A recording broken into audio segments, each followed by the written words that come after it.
오늘은 나라의 자주 독립을 외치며 만세 운동을 벌였던 3.1운동 101주년이 되는 날입니다.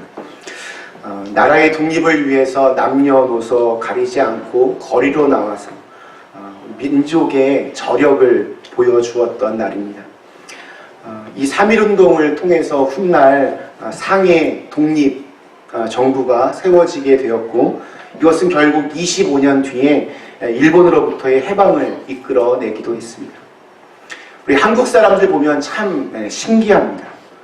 평소에는 잘 싸우기도 하고 잘 삐지기도 하고 그러는데, 어떤 위기의 순간이 딱 닥쳐오면 모두가 다 똘똘 뭉쳐서 그 위기를 기회로 만들어 버립니다.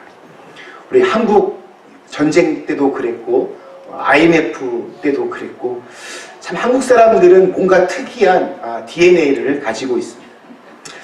부디 바라기는 지금 이 어려운 시간들을 잘 이겨내어서 이제껏 경험하지 못한 바이러스 때문에 공포에 떨고 있는 전 세계를 향해서 좋은 모델이 되어줬으면 좋겠습니다.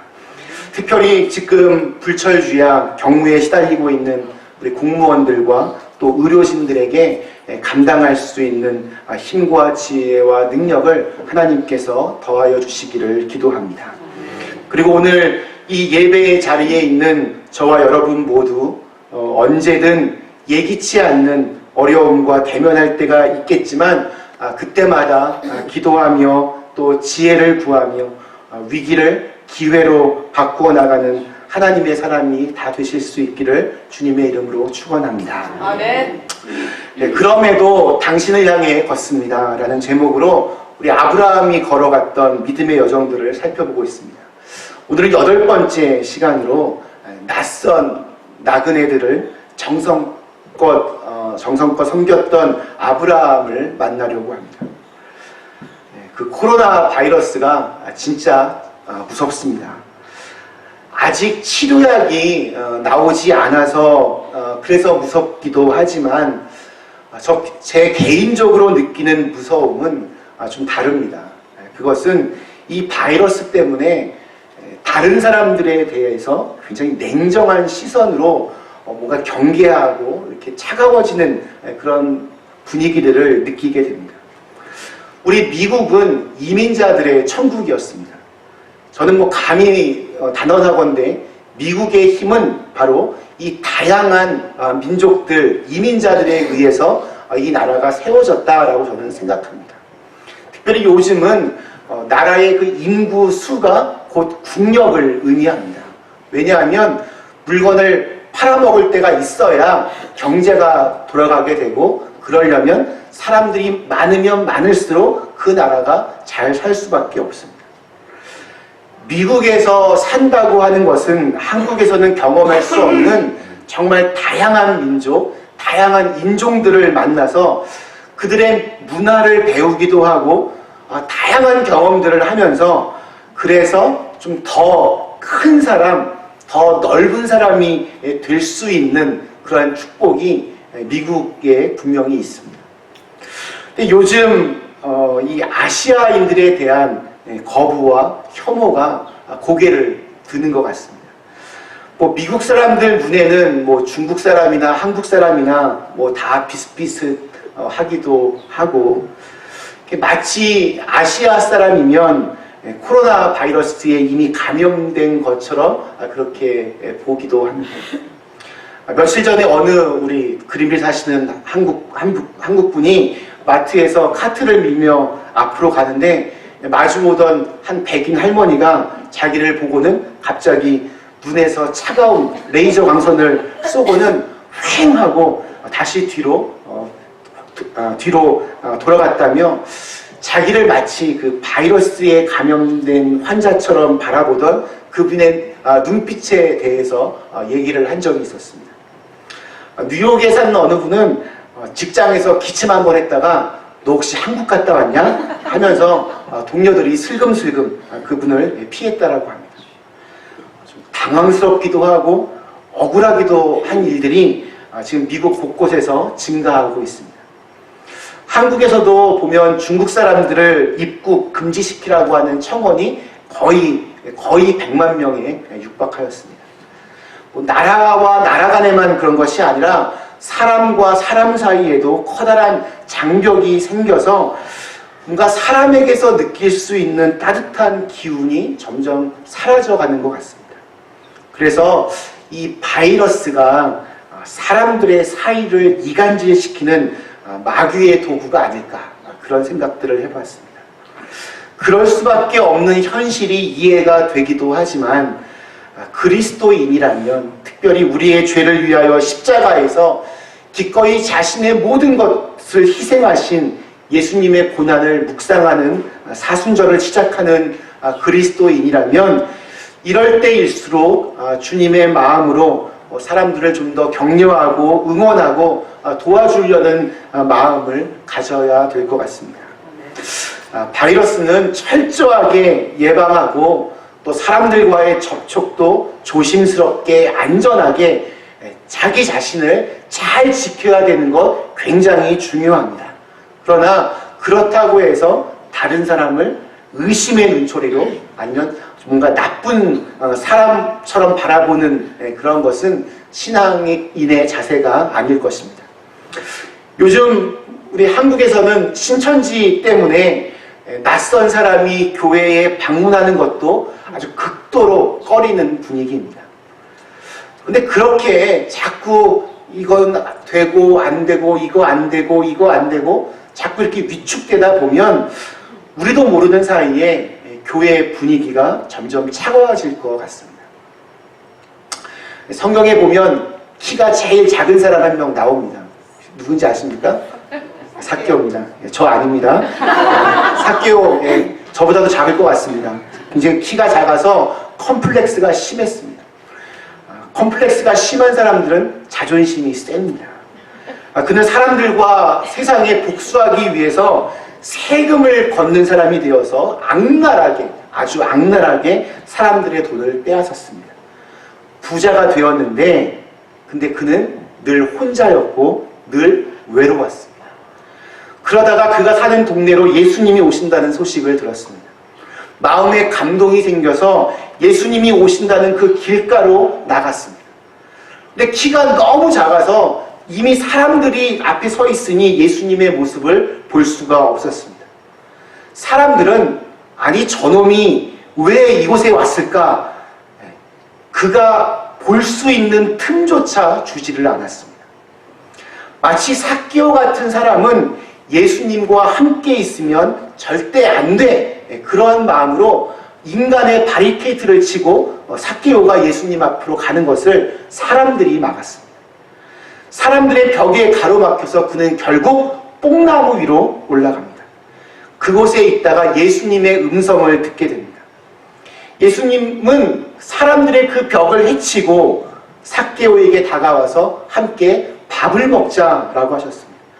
삭개오 집에서 밥을 먹으면서 그의 마음속에 있던 응어리들이 풀어지고 상처들이 치유되고 그는 정말로 새로운 사람으로 거듭나게 되었습니다. 저는 삭개오가 예수님을 보기 위하여 길가에 나갔을 때 삭개오를 가로막고 있던 사람들의 모습이 오늘 우리들의 모습은 아닐까, 그렇게 생각해 봤습니다. 너 같은 사람은 절대 안 돼. 아무나 교회에 오는 게 아니야. 너 같은 사람 교회에 오면 큰일 나. 어떻게 감히 너가 교회에 다닌다고 그래? 어떻게 감히 네가 하나님을 믿겠다고 해? 그때 만일 어느 한 사람이 삭개오도 예수님이 필요한 사람이지 하면서, 삭개오는 키가 작아서 예수님 볼 수 없으니까 그가 좀 예수님 볼 수 있도록 자기 옆자리에 공간을 좀 만들어주고 그의 옆자리를 지켜주었다면 삭개오는 굳이 뽕나무까지 힘들게 올라가지 않아도 될 것이었습니다. 그리고 그러한 친절을 베풀었던 사람 때문에 또 예수님은 얼마나 기뻐하셨을까 상상해 봅니다. 여러분, 우리 한국 가수 인순이 여러분 아십니까? 인순이? 노래 정말 잘하는 가수요. 동두천 미군 기지 근처에 살던 이 인순이 씨는 어린 시절 얼굴빛이 검다는 이유로 친구들에게 놀림을 당하고 따돌림을 당했습니다. 이렇게 보면 아직까지도 뭐 미국 인종차별이 심하다 뭐 이런 얘기 하지만 한국은 정말 아직까지도 이 인종에 대한 차별이 심한 것 같습니다. 그때는 더 심했습니다. 15살의 소녀가 감당하기 어려운 그런 시련이었습니다. 그런데 늘 이렇게 혼자 앉아있던 그 소녀를 눈여겨본 사람이 있었습니다. 당시 주한 미군이었던 로널드 루이스 일병이라는 사람이었습니다. 그때 그의 나이가 불과 19살이었습니다. 19살에 군대에 와서 일병을 달았습니다. 흑인이었던 자신도 어린 시절 많은 차별을 경험했기 때문에 그는 이 소녀 인순이의 아픔을 잘 알 수 있었습니다. 그래서 이 인순이를 가끔 만나서 영어도 가르쳐주고 옷도 가져다주고 절대로 꿈을 잃지 말라고 격려해 주기도 했습니다. 이 로널드 일병이 곧 미국으로 돌아가야 했기 때문에 관계를 계속 이어갈 수 없었지만 그가 이 소녀 인순이에게 심어준 빛은 꺼지지 않았습니다. 나를 따뜻하게 품어주었던 그 기억, 나를 받아주었다라는 그 기억은 이후에 이 가수 인순이가 살아가는 내내 그를 지켜주는 등불이 되었다고 합니다. 이 인순이 씨는 그 고마움을 잊지 못해서 이 로널드 일병을 찾기 시작했고 미군 사령관의 도움으로 델러웨어에 살고 있던 그를 만날 수 있게 되었습니다. 38년 만에 그를 만나게 되었습니다. 어떻게 보면 오빠지요. 인순이는 그 오빠를 위해서 즉석에서 어메이징 그레이스를 불렀습니다. 주님의 은혜가 그 두 사람은 물론이고 그 자리에 있던 모든 사람들의 마음속에 스며들었습니다. 인순이 씨는 그 오빠에게 오리 7마리가 새겨진 조각상을 선물했는데 거기에는 당신 없이 나는 아무것도 아닙니다. Without you, I'm nothing 라는 글귀가 새겨져 있었다고 합니다. 당시 19살의 정말 그 어린 소년 로널드 루이스는 당시에 자기가 한 일이 곧 하나님의 일이었음을 깨닫지 못했을 수도 있습니다.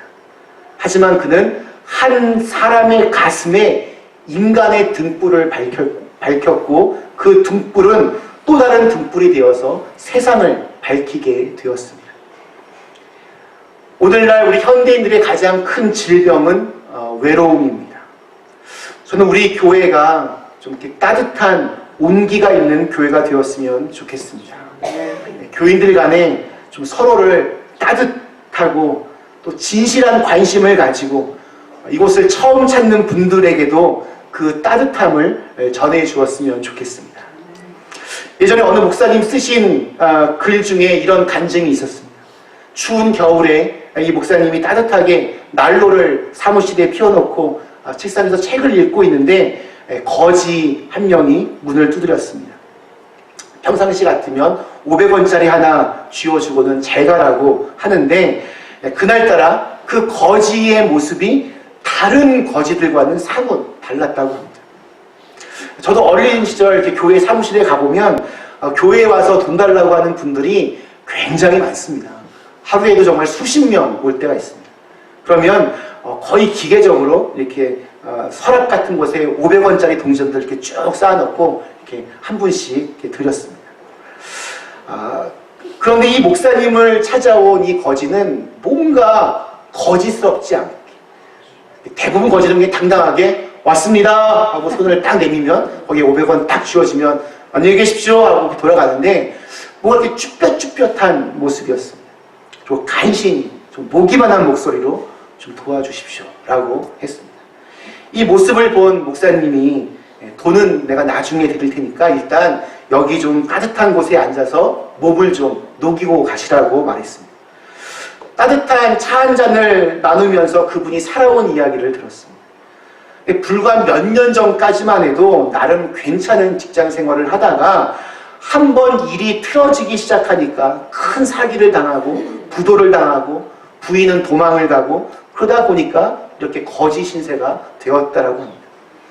목사님이 작별기사를 하면서 그분을 위해서 손을 잡고 기도를 해주었습니다.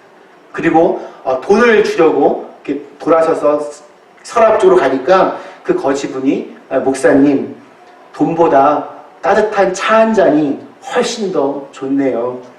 기도 감사합니다. 라며 그냥 가셨다라고 합니다.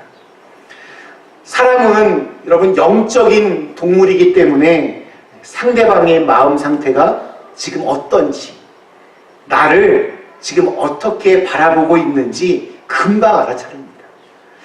나는 내 얼굴엔 표정이 안 드러나. 나는 포커페이스니까 내 마음을 이 사람은 모를 거야.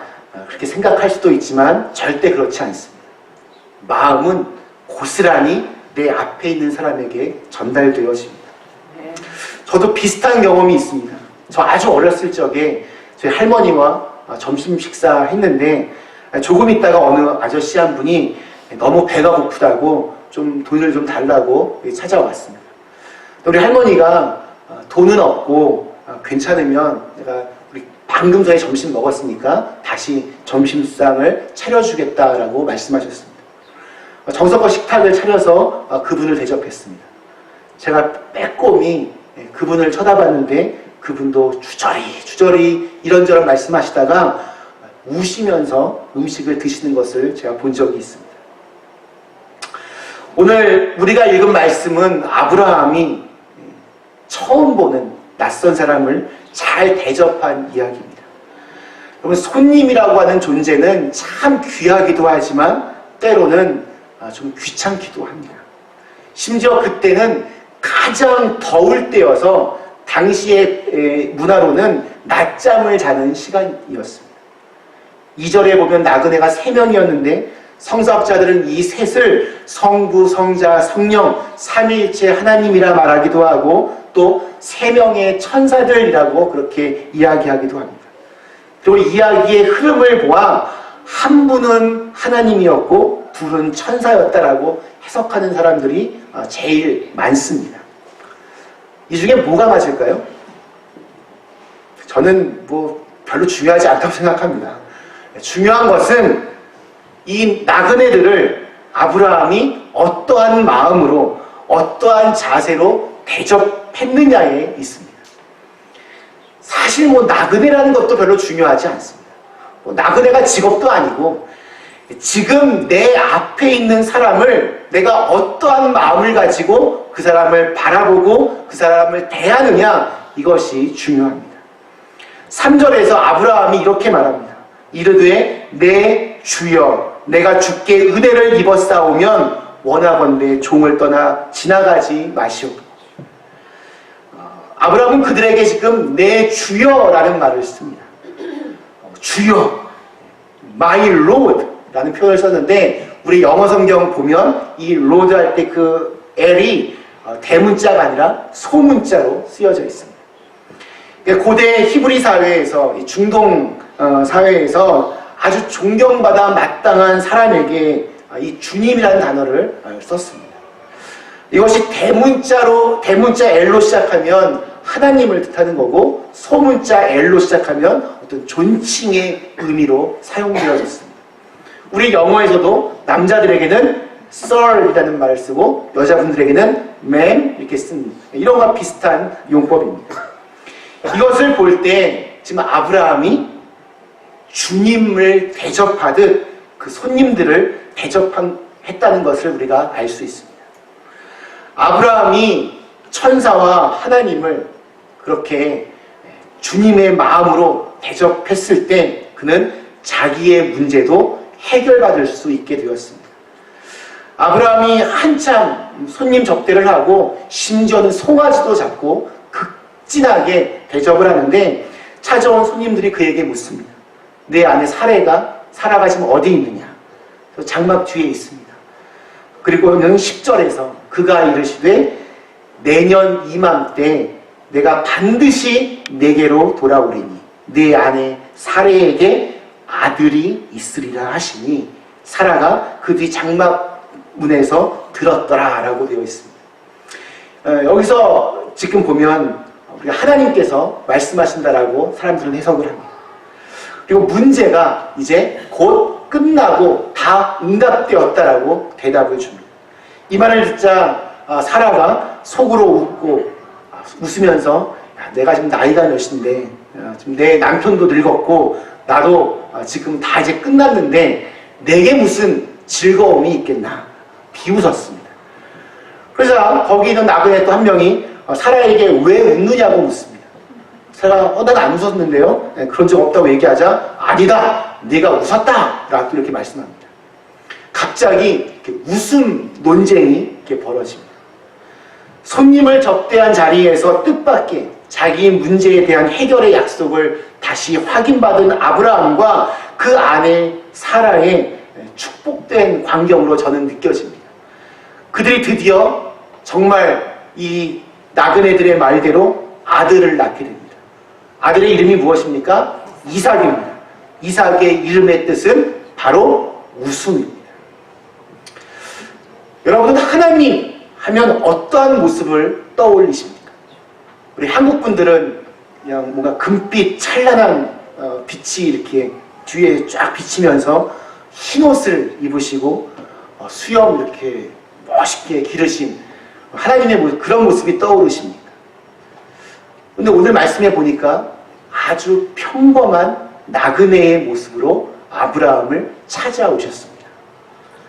어쩌면 하나님은 우리가 상상하는 것처럼 뭔가 금빛 찬란한 모습으로 우리에게 다가오는 것이 아니라 날마다 살아가는 일상적인 환경 속에서 내가 늘 만나는 이웃을 통해서 내가 늘 만나는 가족을 통해서 나를 깨우쳐 주시고 교훈을 던져주시고 또 하나님을 바라보게 하시는지도 모르겠습니다. 누구를 대하듯 내 앞에 있는 사람을 예수님 대하듯 주님 대하듯 그렇게 살아야 됩니다. 어쩌면 정말로 그 순간 그 영혼 속에 하나님이 임하셨을지도 모릅니다. 옆에 있는 분들과 함께 볼까요? 하나님이 보이네요. 하나님이 보이네요. 함께 한번 볼까요? 당신의 영혼 속에 하나님이. 근데 정말 그렇습니다. 우리가 어떻게 창조가 되었습니까? 하나님의 형상으로 창조가 되었습니다. 그 말은 지금 내 앞에 있는 사람에게도 분명히 하나님의 형상이 있다는 말입니다. 하나님은 어쩌면 때때로 가장 평범한 모습으로 우리의 가족과 이웃들을 통해서 혹은 예기치 못한 나그네의 모습으로 오실 수 있음을 기억해야 합니다. 그래서 내가 만나는 사람들을 최선을 다해서 섬기고 주님의 마음으로 그들을 품어줄 때 하나님은 언젠가 천국에서 저와 여러분을 향하여 내가 줄일 때에 너희가 먹을 것을 주었고 목마를 때에 마시게 하였고 나그네 되었을 때 영접하였고 헐벗었을 때 옷을 입혔고 병들었을 때 돌보았고 옥에 갇혔을 때 와서 보았느니라 칭찬해 주실 겁니다.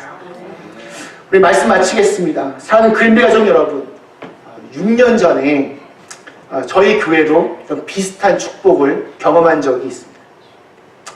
제가 수요 예배 준비하는데 정말 혼자 서 있기도 너무 힘들어 보이는 어느 미국 할아버지 한 분이 사무실에 오셔서 자기는 기도원 성서협회라고 하는 작은 성경을 제작해서 세계 곳곳에 보내는 단체의 멤버인데 자신의 선교단체에 대해서 우리 교회에 와서 좀 설명하는 시간을 줄 수 있냐라고 물었습니다.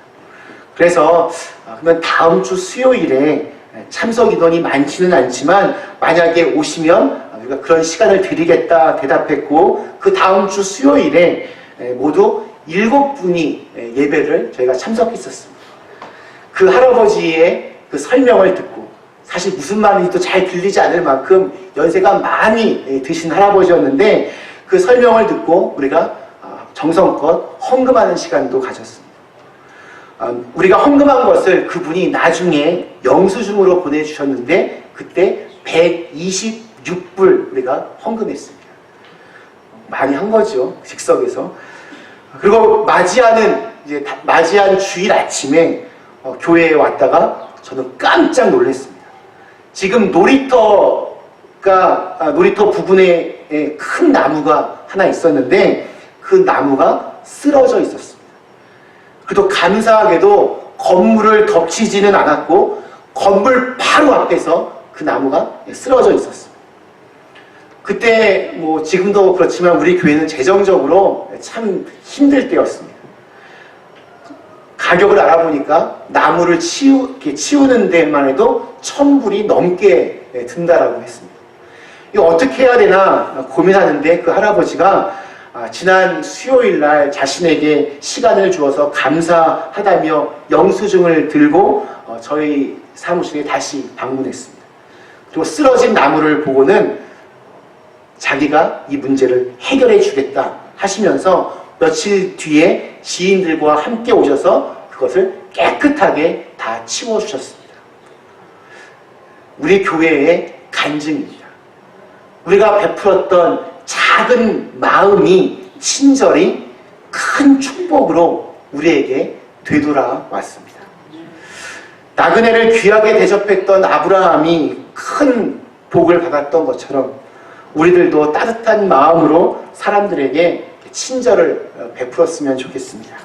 하나님은 언제, 어디에서, 어떠한 모습으로 우리에게 다가오실지 모릅니다. 그렇기 때문에 지금 내 앞에 있는 사람을 어떠한 편견 없이, 어떠한 차별 없이 주님의 마음으로 잘 섬기셔서 나중에 하나님께서 그때 참 고마웠다 칭찬받을 수 있는 저와 여러분 모두가 되시기를 주님의 이름으로 간절히 축원합니다. 주신 말씀을 생각하며 잠시 함께 같이 기도하시겠습니다.